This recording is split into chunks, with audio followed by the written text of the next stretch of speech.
세상에는 고양이 품종이 몇 종류나 있을까요? 대부분의 사람들은 5종, 많아야 10종 정도라고 생각합니다. 하지만 실제 숫자는 여러분의 상상을 훨씬 뛰어넘습니다. 그럼 가장 기본적인 고양이부터 시작해 보겠습니다.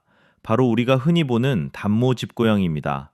이 고양이는 혈평소도 없고 극적인 역사도 없으며 유명한 브리더도 존재하지 않습니다. 인간이 개입하지 않았을 때 자연이 만들어낸 결과물에 가깝습니다. 엄밀히 말하면 하나의 품종이라기보다 유전적 혼돈에 가깝죠. 무작위 급의 끝없는 변이, 순백색부터 완전한 검은색까지 이어지는 수많은 털색 조합들. 그 어떤 브리더도 이렇게 다양하게 설계할 수는 없습니다. 흥미롭게도 바로 그 무질서함 덕분에 이들은 가장 건강한 고양이 중 하나가 되었습니다. 유전병 위험은 낮고 면역 체계는 강하며 평균 수명도 긴 편입니다. 하지만 진짜 매력은 생물학이 아닙니다. 바로 성격이죠. 아이들과도 잘 지내고 개와도 공존하며 작은 아파트와 복잡한 생활 패턴에도 적응합니다. 지나치게 차갑지도 지나치게 의존적이지도 않습니다. 사냥할 기회가 생기면 사냥하고 사람이 부르면 조용히 곁에 다가와 몸을 기대죠. 어쩌면 이 고양이는 고양이 세계의 균형점이라고 할 수 있습니다. 그리고 인간은 언제나 그 균형에 만족하지 못했습니다. 우리는 더 납작한 얼굴, 더 긴 몸, 더 극적인 비율을 원하기 시작했습니다. 그렇게 탄생한 첫 번째 럭셔리 프로젝트가 바로 숨쉬기조차 쉽지 않은 우아한 고양이였습니다. 페르시안.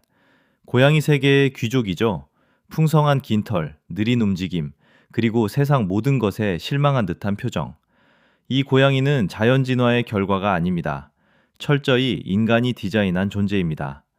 수백 년 동안 브리더들은 오직 외모만을 기준으로 페르시안을 선택했습니다. 둥근 얼굴, 짧은 코, 커다란 눈. 그 결과 살아 움직이는 명품 같은 존재가 탄생했죠.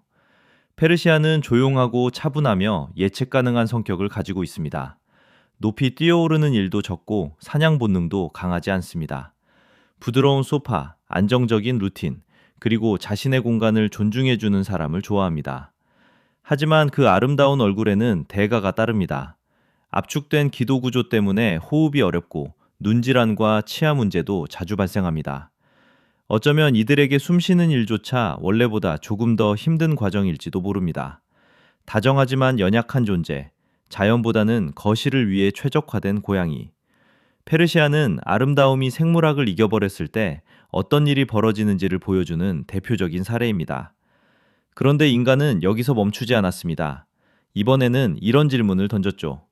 엄청나게 큰 고양이를 만들면 어떨까? 이번에 메인콘입니다. 이 고양이는 방에 들어오는 게 아니라 존재감 자체로 공간을 장악합니다.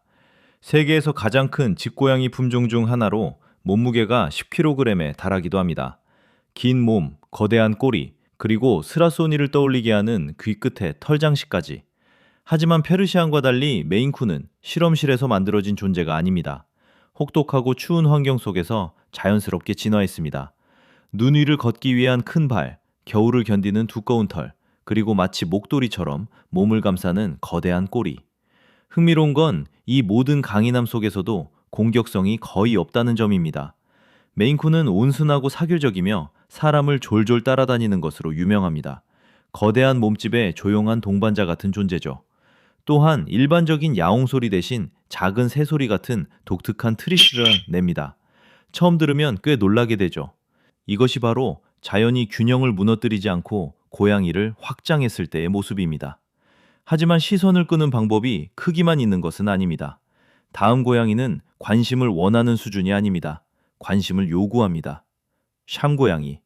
날렵한 몸, 깊고 푸른 눈동자, 마치 사람의 감정을 꿰뚫어 보는 듯한 시선. 이 고양이는 인간과 함께 사는 것이 아닙니다. 인간을 중심으로 살아갑니다. 샴은 세상에서 가장 수다스러운 고양이 품종 중 하나입니다. 단순히 우는 수준이 아닙니다. 불만을 표현하고 의견을 내고 자신의 감정을 큰 소리로 알립니다. 가족과 매우 깊게 유대하며 때로는 지나칠 정도입니다. 집안 어디든 사람을 따라다니고 닫힌 문이나 혼자 있는 시간을 잘 견디지 못합니다. 그리고 그걸 굉장히 개인적인 문제처럼 받아들이죠. 지능이 높고 감정 표현도 강렬합니다. 문제는 쉽게 지루해진다는 것입니다. 혼자 남겨준 샴 고양이는 스스로 즐길 거리를 찾아낼 겁니다. 그리고 대부분의 경우 집주인은 그 결과를 좋아하지 않을 가능성이 높습니다. 날씬하고 운동 능력이 뛰어나며 끝없이 호기심이 많습니다. 오르고 뛰고 건드리지 말아야 할 모든 것을 탐험하도록 설계된 존재처럼 말이죠. 이건 단순한 반려동물이 아닙니다. 하나의 관계입니다. 그리고 지금부터 등장할 고양이들은 더욱 놀라워집니다. 만약 샴 고양이가 강렬하다고 느껴졌다면 이제는 야생 다큐멘터리에서 막 튀어나온 듯한 고양이를 만나볼 차례입니다. 벵갈 고양이. 이 고양이는 마치 자연이 실수로 정글 대신 인간의 집안에 배치해버린 존재처럼 보입니다. 표범 같은 무늬, 단단한 근육질 몸, 그리고 언제나 무언가를 계산하는 듯한 눈빛. 사실 이건 단순한 외형만의 문제가 아닙니다. 벵갈은 집고양이와 실제 야생동물인 아시아 표범 고양이를 교배해 만들어졌습니다. 그리고 야생의 DNA는 완전히 사라지지 않았습니다. 이들은 빠르고 운동 능력이 뛰어나며 쉴 틈 없이 호기심을 드러냅니다. 문을 열고 수도꼭지를 작동시키고 집안 전체를 하나의 장애물 코스처럼 탐험합니다. 그리고 매우 똑똑합니다. 때로는 너무 똑똑할 정도로요. 지루한 벵갈은 잠들지 않습니다. 문제를 만들어냅니다. 사람과의 관계에서도 자신감이 강하고 결코 순종적이지만은 않습니다. 교감, 자극, 그리고 존중받는 느낌을 원하죠. 이건 무릎 위에서 조용히 잠드는 고양이가 아닙니다. 발톱과 의견을 가진 룸메이트에 가깝습니다. 사람들은 외모에 끌려 입양하지만 곧 집안의 작은 포식자가 최고 출력으로 작동하고 있다는 사실을 깨닫게 됩니다.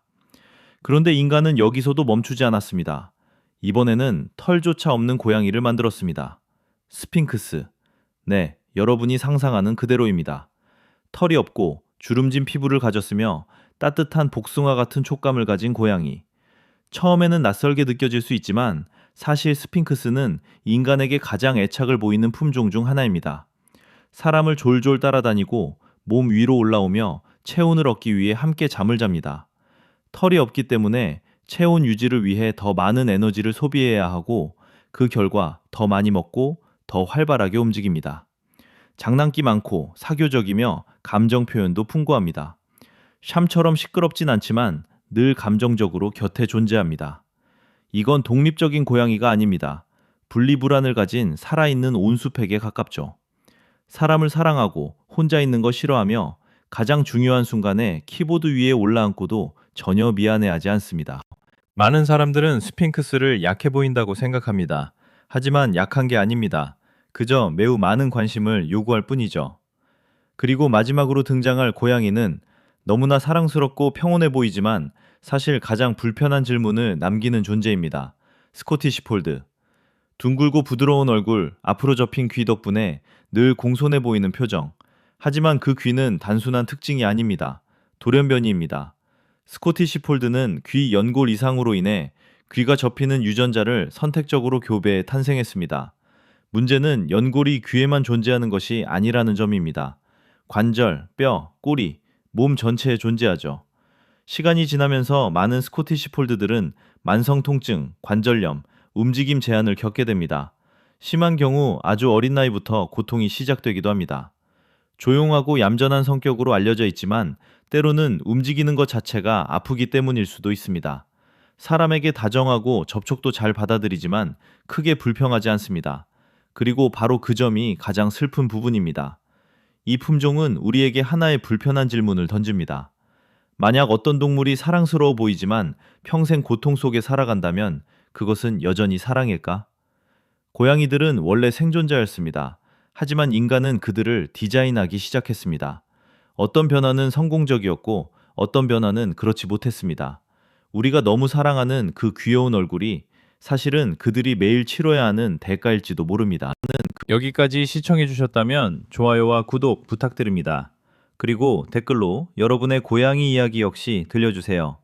어떤 품종인지, 이름은 무엇인지, 성격은 어떤지 저는 여러분의 이야기를 모두 읽고 있습니다.